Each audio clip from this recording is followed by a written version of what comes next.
भारत भी है। एक भारत श्रेष्ठ भारत की परिकल्पना को साकार होते हुए हमने देखा है। भारत की सीमाएं मोदी जी के नेतृत्व में सुरक्षित हुई है। आपने देखा होगा जो पाकिस्तान पहले भारत की सीमा में आतंकियों की घुसपैठ कराता था, आज उसकी रूहें कांप रही है, क्योंकि उसे मालूम है ये नया भारत है, ये नया भारत है। छेड़ता नहीं है, लेकिन कोई छेड़ेगा तो उसको छोड़ता भी नहीं है। ये नया भारत है। अगर पाकिस्तान किसी आतंकी को भारत के अंदर घुसाता है तो भारत के बहादुर जवान उस आतंकवादी को जहन्नुम की यात्रा में भेजने का काम कर देते हैं, वह वापस पाकिस्तान नहीं पहुंच पाता है। देश के अंदर आतंकवाद की जड़ कश्मीर की धारा 370 समाप्त हो गई।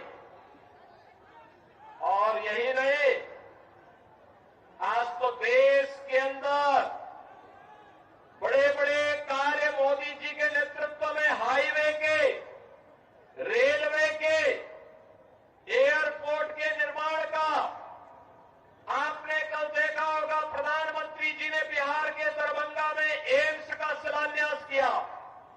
एम्स बन रहे हैं, आईआईटी बन रहे हैं, आईएम बन रहे हैं, one district one medical college का निर्माण हो रहा है, हर घर नल की योजना भी लागू हो रही है। बहनों और भाइयों, इन सब के साथ ही देश के अंदर 80 करोड़ गरीबों को फ्री में राशन की सुविधा का लाभ, 50 करोड़ गरीबों को 5 लाख रुपए की प्रतिवर्ष स्वास्थ्य का निःशुल्क उपचार की व्यवस्था। और मोदी जी ने तो ये भी आदेश कर दिया है कि 70 वर्ष से ऊपर के हरेक बुजुर्ग को फ्री में उपचार की 5 लाख रुपए की फ्री में उपचार की व्यवस्था हर वर्ष करेंगे। बहनों और भाइयों, 12 करोड़ किसानों को किसान सम्मान निधि, 10 करोड़ गरीबों के घर में शौचालय का निर्माण और उज्ज्वला योजना का कनेक्शन पहुंच गया है। और 4 करोड़ लोग फ्री में आवास भी प्राप्त कर गए हैं। मैं पूछना चाहता हूं, ये काम कांग्रेस भी कर सकती थी, आरजेडी भी कर सकती थी, इन्होंने नहीं किया। अभी कांग्रेस के कोई एक प्रभारी आए थे, वो कह रहे थे सरकार आएगी तो सिलेंडर देंगे। अरे जब तुम्हारी सरकार थी तब क्या कर रहे थे? तब क्यों नहीं दिया? तब क्यों नहीं दिया? और वो तो कहता है, क्या कह रहा है, यानी हिंदू को भी देंगे, मुसलमान को भी देंगे और घुसपैठियों को भी देंगे। अब यहां के जनजातीय बंधुओं का अधिकार घुसपैठियों को क्यों देंगे? भाजपा इस बात को कह सकती है कि योजना का लाभ जनजाति को मिलेगा, झारखंड वासी को मिलेगा, घुसपैठी को नहीं मिलेगा। और जब कांग्रेस की सरकार थी तब कांग्रेस ने क्यों नहीं किया? आज तो भाजपा कहती है कि सरकार बनते ही 1.5 लाख नौजवानों के लिए नौकरी के विज्ञापन निकाल करके उनकी नौकरी के लिए पहली कैबिनेट में हम लोग घोषणा करेंगे। भाजपा ने कहा है सरकार बनते ही प्रत्येक महिला को हर महीने 2100 रुपए हर महीने उपलब्ध करवाएंगे, हर महीने उसके खाते में पैसा जाएगा। भारतीय जनता पार्टी ने कहा है हर नौजवान को जो ग्रेजुएट और पोस्ट ग्रेजुएट पास है उसको 2000 रुपए महीने का बेरोजगारी भत्ता भी देंगे। भाजपा ने कहा है रसोई गैस का सिलेंडर 500 रुपए में देंगे और साल में 2 फ्री का सिलेंडर भी भर करके उपलब्ध करवाने का काम झारखंड वासियों को उपलब्ध करवाएंगे। बहनों और भैया, भाजपा जो कहती है करके दिखाती है। लेकिन एक कांग्रेस, झारखंड मुक्ति मोर्चा और आरजेडी क्या कर रही है?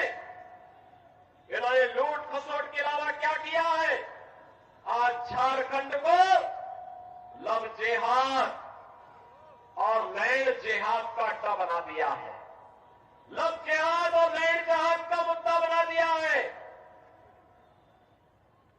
दूसरी शादी, तीसरी शादी, चौथी शादी जनजातीय बेटियों को बहका करके यहां पर करके फिर उनकी जमीन पर कब्जा कर दिया जाता है। रोटी, बेटी और माटी तीनों का संकट आज झारखंड के अंदर खड़ा हो गया है और इसीलिए मैं आपका आह्वान करने के लिए आया हूं कि बहनों और भाइयों, झारखंड की पावन धरा, धरती आबा भगवान बिरसा मुंडा की पावन धरा है। इस पावन धरा को हमें लैंड जिहाद और लव जिहाद का अड्डा नहीं बनने देना है। इस धरती को बांग्लादेशी घुसपैठियों और रोहिंग्या घुसपैठियों की यहां पर अराजकता का अड्डा नहीं बनने देना है। मुझे जो बताया गया कि चंदन क्यारी में क्या हुआ, दुर्गा मूर्ति के जुलूस पर हमला कर दिया गया, मूर्ति खंडित कर दी गई, पूजा नहीं करने दिया गया। जनजातीय बेटी और बहनों की इज्जत के साथ वे लोग छेड़छाड़ करते हैं, खिलवाड़ करते हैं। बहनों और भाइयों, इन गोंडा और इन अराजक तत्वों का चार केवल भाजपा है, भाजपा। याद करिए 2017 के पहले उत्तर प्रदेश में भी ऐसे ही होता था और आज उत्तर प्रदेश में न कोई घुसपैठी है, न कोई लव जिहाद है, न कोई लैंड जिहाद है, न कर्फ्यू है, न दंगा है। यूपी में सब चंगा है, यूपी में सब चंगा है। यूपी में कोई दंगा नहीं, कोई रामनवमी के जुलूस में, कोई दुर्गा मूर्ति की पूजा के पंडाल में शोभा यात्रा पर हमला करने का दुस्साहस नहीं कर सकता है, क्योंकि जो करेगा उसे मालूम है कि इसके बाद की यात्रा केवल यमराज के घर जाने की यात्रा होगी। और इसीलिए मैं आपसे कहने के लिए आया हूं, ये कांग्रेस, झारखंड मुक्ति मोर्चा, ये आरजेडी आपको लड़ाई की जाति के नाम पे, मुंडा को संथाल से, पासवान को मुसहर से आपस में ही जाति जाति को लड़ाने का काम कर रही है, करेगी। और आप बटेंगे तो ये लोग मुस्लिम तुष्टीकरण करेंगे, जुलूसों पर हमला करेंगे, आपके पर्व और त्योहार को शांतिपूर्ण तरीके से नहीं होने देंगे। डबल इंजन सरकार का लाभ क्या है, आपने यूपी में देखा होगा। 500 वर्ष पहले एक विदेशी आक्रांता ने भगवान राम के मंदिर को तोड़ दिया था। कांग्रेस 65 वर्षों तक भी कभी कुछ नहीं कर पाई, वो तो कहती थी राम हुए ही नहीं। और बहनों और भाइयों, उत्तर प्रदेश में डबल इंजन की सरकार ने मात्र 2 वर्ष के अंदर अयोध्या में राम मंदिर की समस्या का समाधान कर दिया। आज तो अयोध्या में भगवान राम का भव्य मंदिर बन गया है। अयोध्या दुनिया की सुंदरतम नगरी बन रही है और मैं इसीलिए आपका आह्वान करने के लिए आया हूं। हमें बटना नहीं है, बटे थे तो अयोध्या में अपमान झेलना पड़ा था, बटे थे तो देश कट करके बांग्लादेश और पाकिस्तान बन गया, बटे थे तो हिंदुस्तान और बेटियों की इज्जत के साथ खिलवाड़ हुआ था। हम बटे थे तो कटे थे, एक रहेंगे तो, एक रहेंगे तो। और इसीलिए मैं आपका आह्वान करने के लिए आया हूं। आपको सुरक्षा और समृद्धि देने का काम केवल और केवल भारतीय जनता पार्टी कर सकती है। भारतीय जनता पार्टी ने इसीलिए अपने योग्यतम प्रत्याशियों के रूप में अपने निवर्तमान विधायकों को, अपने वर्तमान विधायकों को ही प्रत्याशी बना करके आपके बीच उतारा है। श्री बीरेन्द्र सिंह नारायण को भोका बोकारो विधानसभा क्षेत्र से और अमर कुमार बावरी को चंदन क्यारी विधानसभा क्षेत्र से अपना प्रत्याशी बनाकर के आपके बीच उतारा है। बहनों और भाइयों, इन दोनों को आपका आशीर्वाद प्राप्त होगा। दोनों हाथ उठा करके मुझे बताओ, ये पीछे जो लोग वहां तमाशा देख रहे हैं वे लोग भी इधर आकर के बताएं मुझे। इधर भी सभी लोग दोनों हाथ उठा करके बोलो, दोनों हाथ उठा करके, कहां तक मेरी आवाज जा रही है?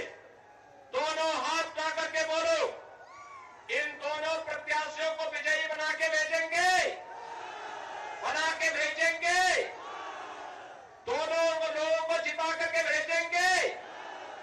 दोनों हाथ उठा करके फिर मेरे साथ बोलेंगे, भारत माता की, भारत माता की, भगवान बिरसा मुंडा की, भगवान बिरसा मुंडा की जय श्री राम, जय जय